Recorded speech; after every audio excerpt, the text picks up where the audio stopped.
Alors, bienvenue à une autre capsule sur le casse-tête du diabète. Je me présente, Kathleen Raby, je suis interniste à l'IUCPQ.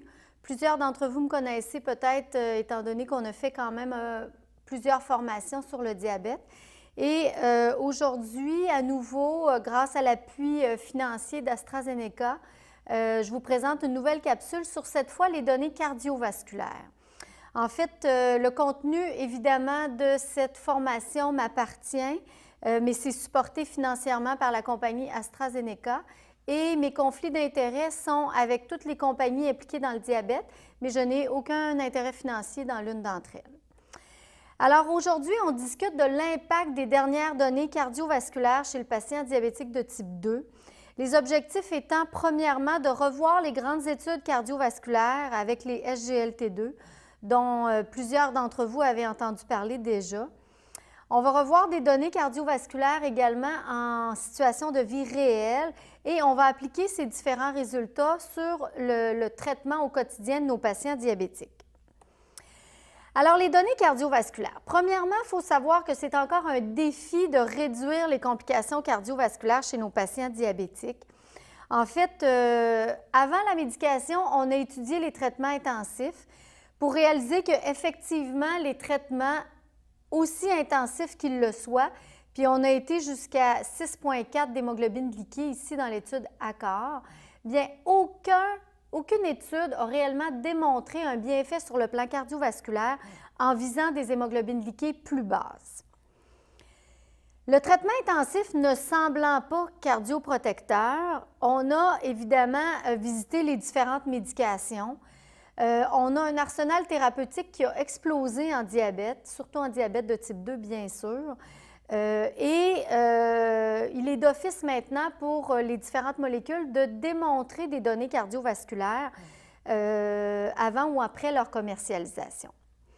En fait, tout ça remonte puis là, je vais réveiller certains souvenirs chez plusieurs d'entre vous.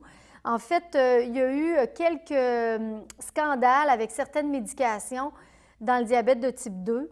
La plus connue, ou le plus connu plutôt, est probablement avec l'Avandia, qui, en plein été, en 2007, il y a une étude qui a paru dans le New England qui a démontré que peut-être qu'il y avait une augmentation des événements ischémiques en utilisant cette molécule. Suite à cela, la FDA a exigé pour toutes les compagnies et toutes les molécules en diabète d'avoir des données rassurantes sur le plan cardiovasculaire. En rétrospective, si on regarde un peu les médications qu'on utilise depuis toujours en diabète, bien, la première, c'est la metformine. C'est encore la première ligne, c'est encore la première médication qui est recommandée. Puis si on regarde un peu les données avec la metformine, c'est l'étude UKPDS, qui est une étude prospective dont les plus longs suivis ont été presque jusqu'à 20 ans. Et dans UKPDS, rappelons-nous, c'était un peu plus de 5000 patients, diabète de novo, et plusieurs d'entre eux, surtout les patients obèses, ont reçu de la metformine. Et dans l'étude de prolongation avec la metformine chez les patients obèses, on avait réussi quand même à démontrer qu'il semblait y avoir un bienfait sur le plan cardiovasculaire. Ça aura pris presque 17 ou 18 ans à démontrer, par contre, dans le suivi, et le nombre de patients était malheureusement bien faible. Donc, on ne peut pas, hors de tout doute, affirmer que la metformine a une protection cardiovasculaire. Les sulfonylurées. Qu'en est-il des sulfonylurées qui sont utilisés depuis des dizaines d'années également? On n'aura jamais d'études prospectives avec les sulfonylurées. Par contre, on a une méta-analyse intéressante de 2011 qui a paru dans le Journal européen de cardiologie, dont l'objectif était de voir la mortalité et le risque cardiovasculaire chez différents sécrétagogues, chez des patients qui étaient diabétiques de type 2 et notre comparateur ou l'étalon et la metformine. Alors, dans cette méta-analyse-là que je revois très brièvement, il y avait un peu plus de 100 000 patients et l'objectif était de regarder la mortalité cardiovasculaire. Et sur la prochaine diapositive, je vous ai grossi ça un peu. Alors, les différents sécrétagogues étaient visités. La metformine était la base, si on veut, puis on se rend compte en regardant ça que pour ce qui est du glyclaside ou le diamicron, bien, le risque semble 2 fois plus élevé d'événements cardiovasculaires, de mortalité cardiovasculaire. et avec le diabéta 4 fois plus élevé. Bien sûr, c'est une méta-analyse, ce n'est pas une étude prospective randomisée à double insu. On regarde tout simplement des données de patients, mais n'empêche que quand même, ça soulève certaines questions. Et ça, c'est les données chez des patients qui n'avaient pas d'antécédent d'infarctus. Chez des patients qui ont un antécédent d'infarctus, alors regardez, le risque est encore plus élevé. C'est sûr que dans les sulfonylurées, le diamicron est probablement celle qui est le plus sécuritaire. Et maintenant, comme vous le savez, depuis le printemps, le diamicron est accessible à tous, donc ce n'est plus codé, ce n'est plus un médicament d'exception. Mais néanmoins, si on regarde un peu les données, toujours dans la même méta-analyse avec le diamicron, on voit quand même qu'il y a un risque d'événement combiné qui est plus élevé qu'avec la metformine. Donc, point d'interrogation pour les sulfonylurées, doute de leur innocuité réelle et doute réel sur l'augmentation potentielle de la mortalité cardiovasculaire. Après les sulfonylurées sont venus les DPP-4. Alors, les DPP-4 étaient soumis à cette règle de la FDA de démontrer des données cardiovasculaires. Alors, si on regarde un peu les différents disponibles, donc le premier, c'est la saxagliptine ou le Onglisa, qui a démontré dans l'étude SAVOR, hors de tout doute, qu'effectivement, on a atteint la non-infériorité par rapport à la sécurité cardiovasculaire, mais il n'y avait pas de supériorité. Donc, on ne prévient pas d'événements cardiovasculaires, mais au moins c'est sécuritaire. Même chose avec le sitagliptin ou le Januvia, neutre sur le plan cardiovasculaire, innocuité confirmée, c'est sécuritaire, mais il n'y a pas de bienfait cardiovasculaire. Finalement, dans l'étude Examine pour le Nésina ou l'allogliptin, encore une fois, innocuité cardiovasculaire confirmée. Donc, les DPP-4, c'est sécuritaire sur le plan cardiaque, mais il n'y a pas de protection à long terme. Le seul pour lequel on n'a toujours pas de données, c'est le linagliptin ou le Tradjenta. Alors, les études sont encore en cours. Il y a 2 études, Carmelina et Carolina. Puis, ils ont cette différence intéressante que Carolina, le comparateur est la glimépiride, donc l'amaril. Alors, c'est sûr qu'on n'a pas de données cardiovasculaires avec les sulfos, mais dans cette étude-là, dont la parution est prévue en 2018, peut-être que, étant donné qu'il y a un groupe amaril, qu'on pourra tirer des conclusions par rapport à l'innocuité ou la sécurité des sulfos. Donc, ces 2 études-là, on s'attend à avoir des résultats en 2018. Les agonistes GLP-1. Alors là, on a parlé de la metformine, les sulfos, les DPP-4. Les agonistes GLP-1, est-ce qu'on a des données cardiovasculaires? Bien, en fait, 2 études ont été publiées. L'étude LEADER, sur laquelle je vais revenir sous peu, et l'étude de SUSTAIN avec la sémaglutide qui n'a pas encore été commercialisée par contre. Et des études à venir, l'étude EXCEL avec l'hexanitide 1 fois par semaine, donc le biduréon, et REWIND, dont l'apparition devrait être en 2019. Alors, brièvement, je n'ai pas parlé de l'étude ELIXA, mais c'est avec la lixizénatide, donc c'est un agoniste GLP-1 aussi qui n'a pas été commercialisé encore. L'étude ELIXA, les données ont été présentées et publiées, démontrent, encore une fois, une neutralité cardiovasculaire. Alors, pas de bienfait cardiovasculaire, mais à tout le moins, c'est sécuritaire.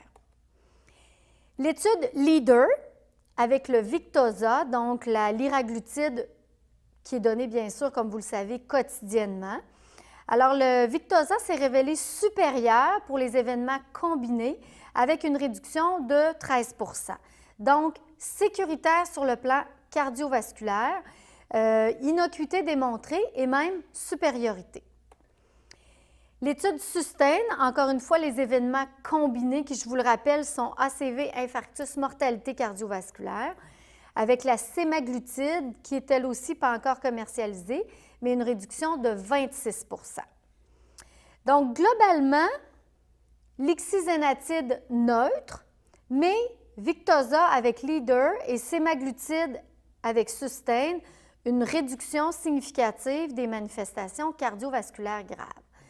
Donc, on commence à avoir des données intéressantes à tout le moins pour la supériorité cardiovasculaire. On commence à avoir des données sur potentiellement des classes de médicaments qui pourraient être cardioprotecteurs. Finalement, ça m'amène au sujet. C'était une introduction bien longue, mais pour arriver au sujet, donc revoir l'innocuité cardiovasculaire des inhibiteurs du SGLT2. Alors, la première étude à être publiée, vous la connaissez, c'est l'étude EMPA-REG qui a été publiée l'automne 2015. Puis, avant même la commercialisation de sa molécule qui est l'empaglifloxine. CANVAS, avec la canaglifloxine, qui a été publiée plus récemment, et finalement, 2 autres à venir. Donc, on va revoir ça un petit peu ensemble.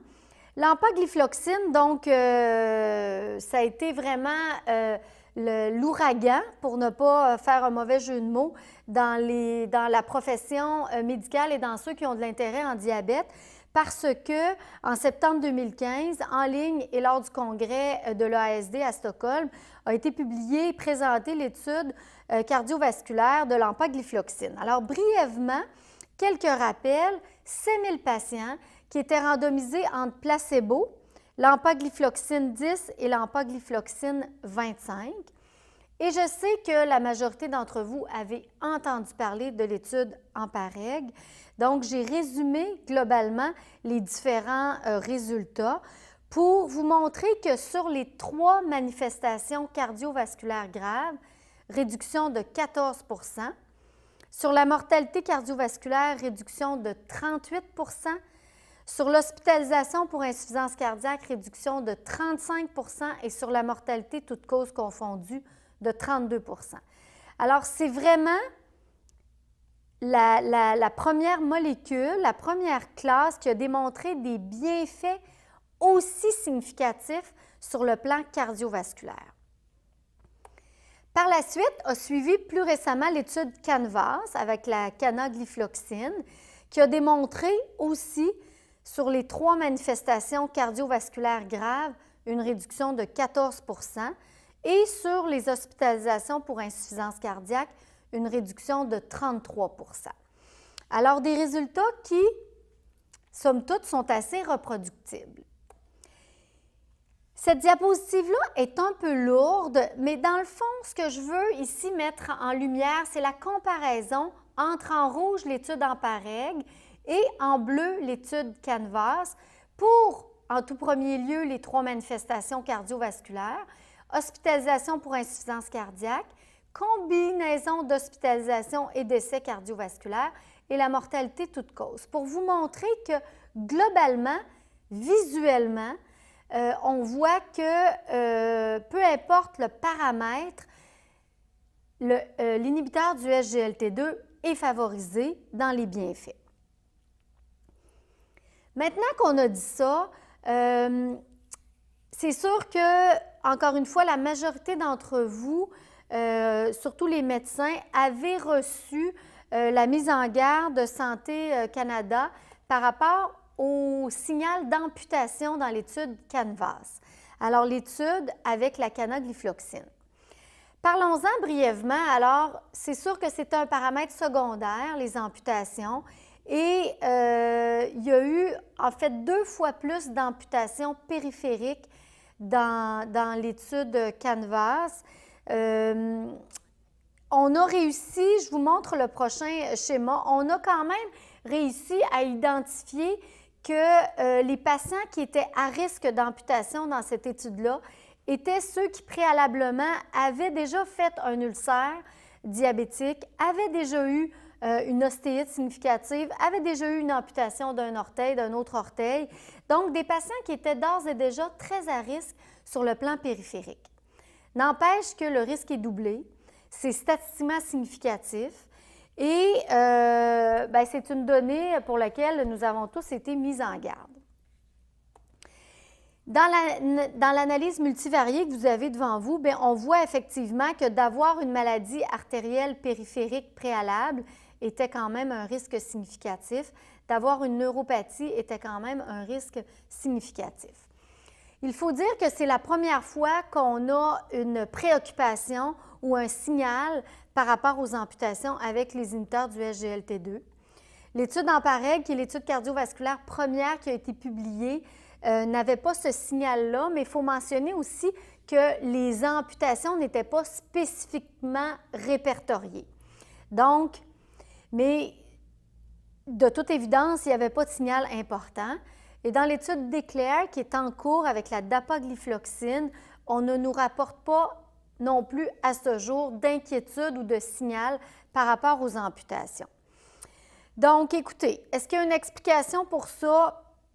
Il y a plusieurs hypothèses. Chose certaine, pour l'instant, on n'a pas de drapeau rouge pour la classe, mais cette préoccupation-là semble limitée à la canaglifloxine pour l'instant. J'en arrive au deuxième objectif de la capsule, c'est-à-dire une étude de vie réelle. Alors, en fait, c'est très à la mode, ça, les études de vie réelle, c'est-à-dire qu'on regarde dans la vraie vie des patients qui ont reçu effectivement un SGLT2 versus une autre classe, et au bout d'1 an, 2 ans, qu'est-ce qui s'est passé? Alors, c'est l'étude CVD-REAL qui a été présentée au Congrès américain de cardiologie en mars 2017. Et l'objectif de cette étude-là était de comparer le risque d'hospitalisation pour insuffisance cardiaque chez des patients qui avaient débuté un SGLT2. Et dans les paramètres secondaires, on avait les décès toutes causes et les décès cardiovasculaires. Énorme cohorte de patients, nord-américaine et européenne. Vous avez devant vous les différents pays qui ont participé. Et les critères d'inclusion étaient les nouveaux utilisateurs d'inhibiteurs du SGLT2 qu'on comparait à des nouveaux patients chez qui on avait débuté une autre molécule.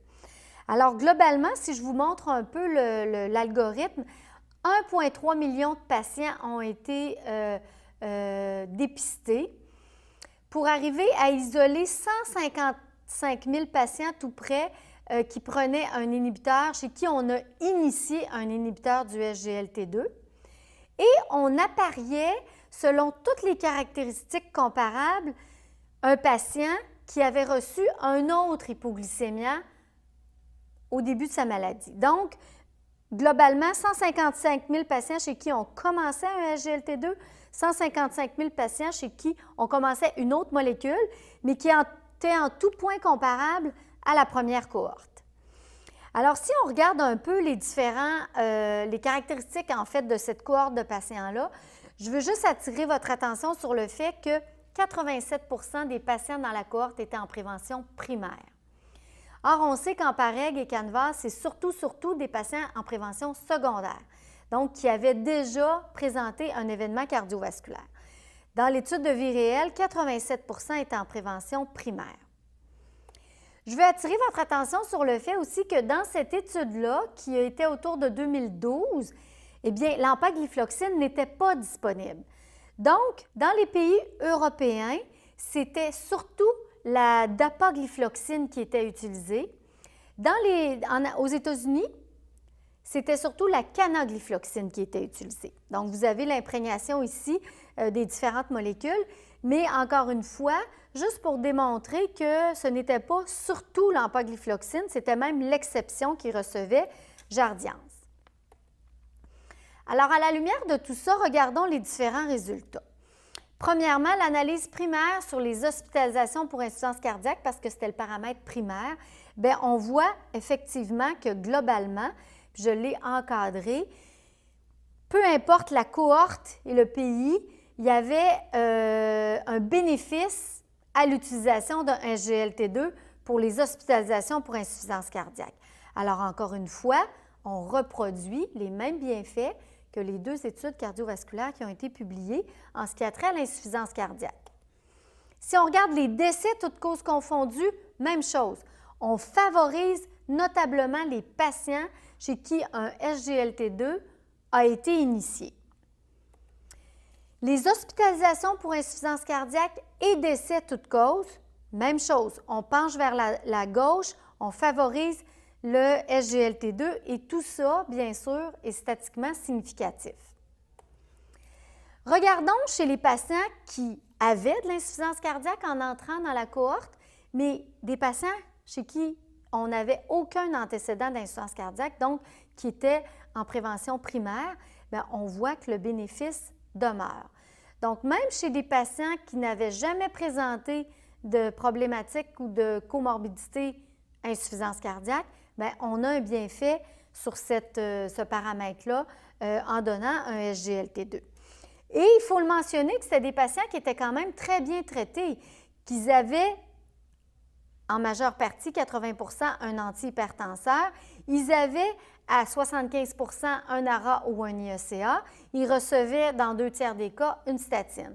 Donc, ces résultats-là ont été obtenus malgré le fait que les patients étaient super bien arrosés des autres médications qui, classiquement, réduisent la mortalité cardiovasculaire chez les patients. Regardons finalement la mortalité chez des patients qui étaient exempts de toute maladie cardiovasculaire. Bien, encore une fois, de façon significative, le SGLT2 semble être très protecteur. Peu importe les sous-groupes, invariablement, le bénéfice était vers le SGLT2. Alors, patients insuffisants cardiaques, c'est-à-dire hospitalisation pour insuffisance cardiaque, patients avec ou sans maladie cardiovasculaire. L'événement combiné insuffisance cardiaque et décès, patient en prévention primaire ou secondaire.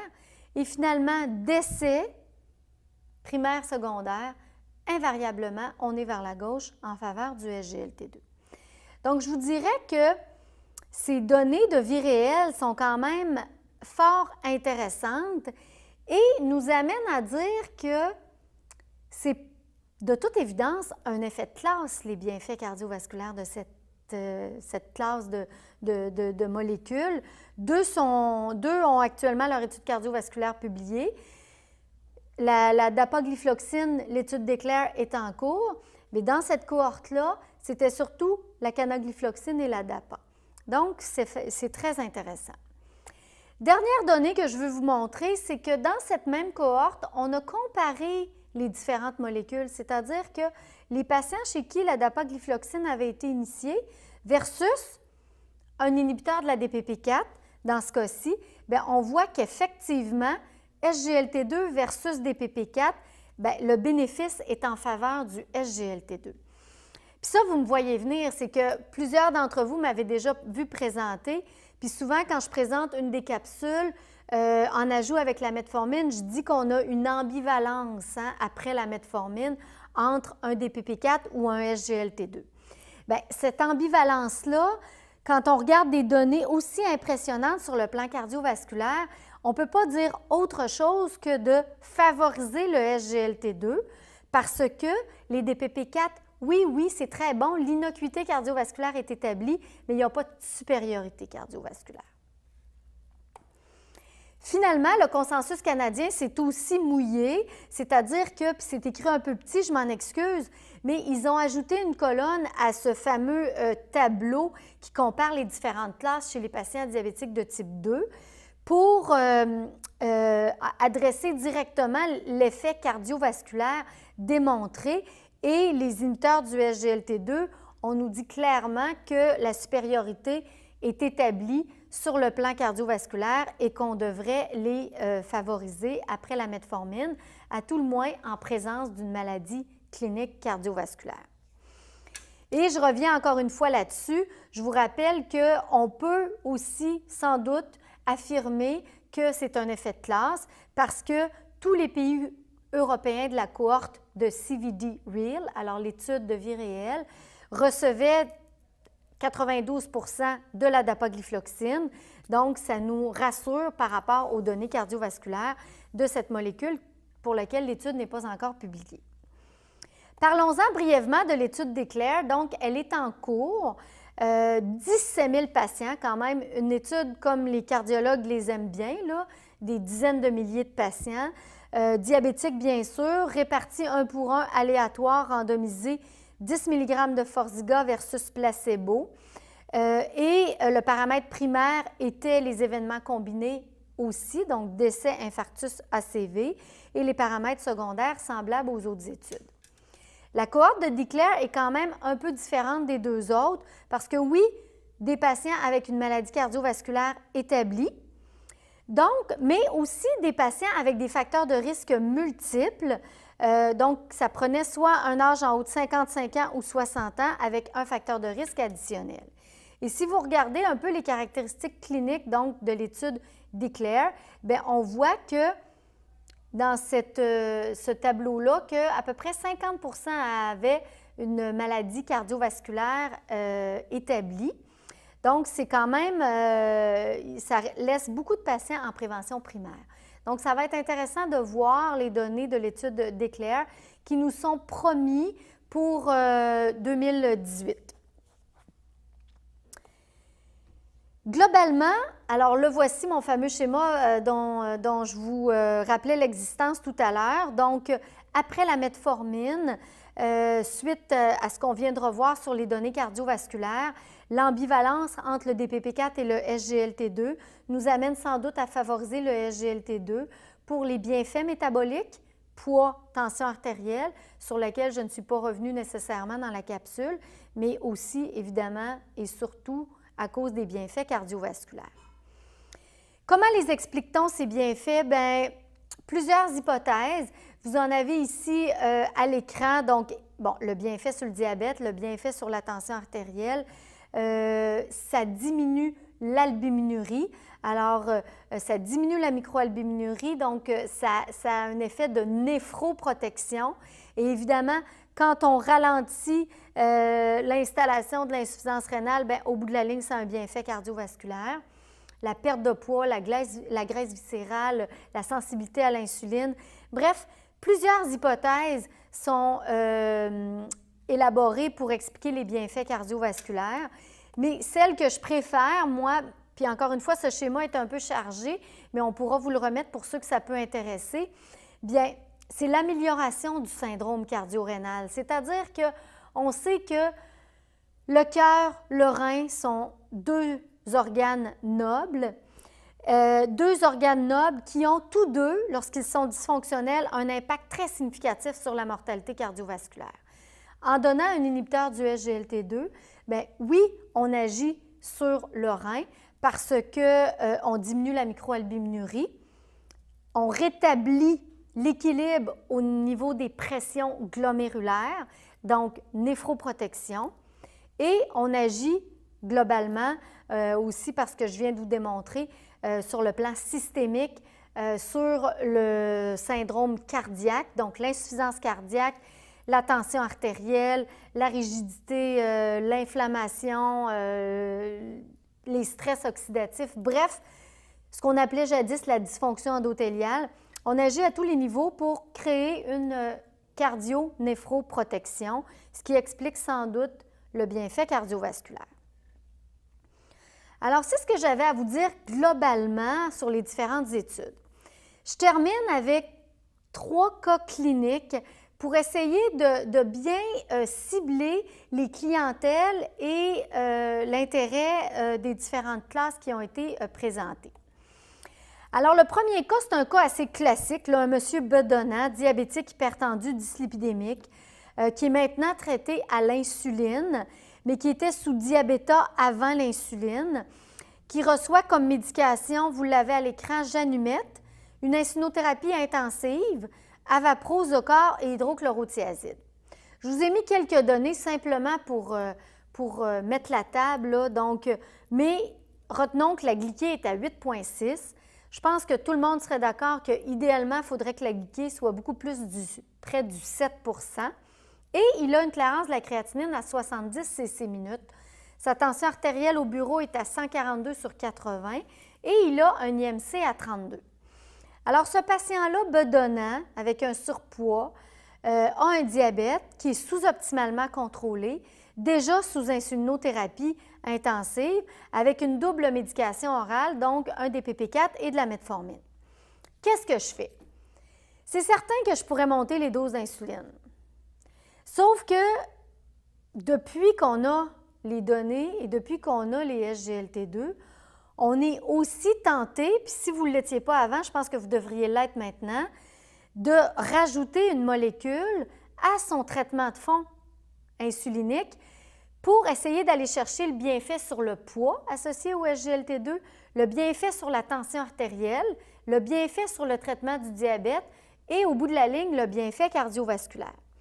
Alors moi, c'est ce que j'ai fait. En fait, c'est un cas réel. C'est ce que j'ai fait. J'ai ajouté du Forxiga 10 mg d'IE. Quand on a commencé à travailler avec les SGLT2, je pense que c'est de bonne guerre d'être prudent. Et vous constatez donc que j'ai diminué mon hydrochlorothiazide, étant donné que ces tensions artérielles quand même étaient à la maison, somme toute, optimales. J'ai diminué mon hydrochlorothiazide et j'ai dit au patient, on va se revoir dans 3 mois. Alors, 3 mois plus tard, on se retrouve avec un patient qui a réussi à réduire sa dose d'insuline intermédiaire. Donc, au lieu de 65, il a 60. Il a réduit ses doses d'insuline. Il était toujours à 10 du Malog avant chaque repas. Il est maintenant de 6 à 10. Il a perdu 2 kilos. Il a amélioré sa tension artérielle et il a eu un bienfait assez impressionnant sur son hémoglobine glyquée, comme vous le constatez. Il est passé de 8,6 à 7,4. Et ce n'est pas terminé, parce que là, je le revois assez rapidement, 3 mois après l'initiation de la molécule. Donc, je pense que ça, c'est un très bon exemple de l'intérêt que vous devriez avoir à ajouter un SGLT2 chez des patients déjà insulinotraités, avec comme bénéfice d'améliorer le contrôle, bien sûr, mais surtout aussi d'aller chercher les bienfaits métaboliques et cardiovasculaires de cette classe de médicaments. Deuxième cas. Alors, une dame de 59 ans, diabétique dyslipidémique, cette fois-ci coronarienne, qui est traitée avec la médication que vous avez sous les yeux, mais plus spécifiquement pour le diabète, metformine 500 3 fois par jour. Et elle a un poids à 82 kg, elle fait de l'exercice, elle essaye de suivre sa nutrition. Elle a une glyquée à 8,3 et elle a une clairance de la créatinine à 60. Alors, qu'est-ce que je fais? Je suis en deuxième ligne, là. Je suis très tôt dans mon arsenal thérapeutique. Elle n'a que de la metformine à bord. Elle est coronarienne, c'est sûr que ça m'interpelle. Rappelez-vous les recommandations en présence d'une maladie cardiovasculaire clinique. On devrait toujours considérer donner un SGLT2. Est-ce que je peux? Bien, oui, je peux et je devrais parce qu'il faut que je profite de l'opportunité que j'ai encore de le faire parce que, comme vous le savez, selon les différentes monographies, en bas de 60, on ne peut pas les introduire. Elle est à 60. Je ne vous dis pas que les monographies sont 100% respectées parce que je réinsiste sur le fait que ce n'est pas dangereux de donner un SGLT2 si la clairance est inférieure à 60. C'est juste moins efficace. Donc, je ne vous cache pas le fait que, étant donné les bienfaits que je viens de vous démontrer, que moi, je le fais assez régulièrement. Mais dans ce cas-ci, la clairance est à 60, on veut respecter les monographies, bien, profitons-en, donnons-lui son SGLT2. Elle est coronarienne, on peut réduire sa mortalité cardiovasculaire. Alors, c'est ce qu'on a fait. On a ajouté le Forxiga 10 mg. On la revoit quelques mois plus tard. Les glycémies sont améliorées. Elle a perdu 10 livres. Sa pression est vraiment très belle. Et l'hémoglobine qui était à 8,3 est maintenant beaucoup plus près de l'objectif, soit 7,2. Alors, ça a eu un bienfait très significatif chez elle. Et finalement, le dernier cas, donc une patiente de 79 ans, diabétique, coronarienne, traitée avec une insuline basale puis de la metformine. Alors ça, c'est un traitement assez sécuritaire quand même chez nos patients âgés. Donc, une insuline qui cause peu ou pas d'hypo avec de la metformine et par ailleurs, elle prend aspirine, Crestor et Avalide. Va bien, les glycémies sont un peu fluctuantes. Elle a un poids à 79 kg, une clairance de la créatinine à 45 cc minutes et une hémoglobine glyquée à 8,8 %. Bon, là, je pense qu'on pourrait ouvrir un débat. Quelle serait la cible chez elle? Moi, je vous dirais qu'elle est en forme, la patiente. 8,8, je trouve ça un peu haut. Je pense que d'avoir une cible entre 8 et 8,5 serait probablement très acceptable. Et comme elle est coronarienne, bien, j'aimerais ça la ramener dans mon objectif voulu. Elle a une clairance à 45, elle a une tension artérielle à 112 sur 60. Elle est quand même un peu plus fragile que les deux patients d'avant. Chez elle, si en plus je souhaite respecter les monographies de produits, bien, d'y aller avec un DPP4, je pense que ça serait une excellente alternative. On ne craindra pas des chutes tensionnelles et de l'hypotension orthostatique, comme on voit avec, bien, pas comme on voit, mais comme ce qui est possible avec les SGLT2. Elle a une clairance à 45, donc limite pour les SGLT2 également. Et avec un DPP4, en association avec ce qu'elle prend déjà, je devrais atteindre mon objectif de 8,2 d'hémoglobine glyquée. Donc, pour elle, je trouve que ça serait mieux d'y aller probablement avec un DPP4. Si on résume sur le plan cardiovasculaire, alors la metformine, dont on a discuté en premier, pas néfaste, innocuité avec ce petit sous-groupe de UKPDS sans doute, supériorité, on ne le sait pas, on ne le saura pas. Les sulfonylurées, j'ai mis des points d'interrogation partout, la supériorité, certainement pas. Les DPP4, oui, l'innocuité cardiovasculaire est établie, supériorité, non. Les SGLT2, je pense que je vous ai convaincu que oui, c'est sécuritaire et oui, c'est supérieur. Et les agonistes GLP1, innocuité, oui. Pour ceux qui ont leur étude publiée, ça va tous dans le même sens. La supériorité, il semble y avoir une différence. L'ixizénatide, pas de supériorité. Leader avec Victoza et Sustain, supériorité. Donc, c'est disparate un peu plus avec les agonistes GLP1. Donc, en résumé, pour terminer, les SGLT2 sont efficaces dans le contexte de l'amélioration du diabète, de l'amélioration du poids, de l'amélioration de la tension artérielle, amélioration du syndrome cardio-rénal, baisse de la microalbuminurie, donc néphroprotection, bénéfices cardiovasculaires, donc cardioprotection, et globalement, baisse de la mortalité cardiovasculaire. En fait, les deux dernières diapositives ont simplement comme objectif de vous remettre sous la main l'accessibilité ou les indications officielles de Santé Canada pour les inhibiteurs du SGLT2. Le seul qui a un code, c'est la dapaglifloxine. Pour ce qui est de la canaglifloxine et de l'empaglifloxine, c'est via le formulaire de médicaments d'exception. Même chose pour les combinaisons, parce que maintenant, ils ont tous les trois leur combinaison avec la metformine SGLT2. Alors ça, c'est assurance privée majoritairement pour l'accessibilité. Alors, je m'arrête là-dessus. Comme toujours, il y aura une période de questions si vous avez des questions par rapport à la capsule. Et comme plusieurs d'entre vous le savez, il y a d'autres capsules aussi qui peuvent compléter celle-ci, qui peuvent être même des prémices à celle-ci. Alors, n'hésitez pas à demander à vos représentants, ils pourront les partager avec vous. Alors, merci de votre attention. Bonne fin de journée à tous.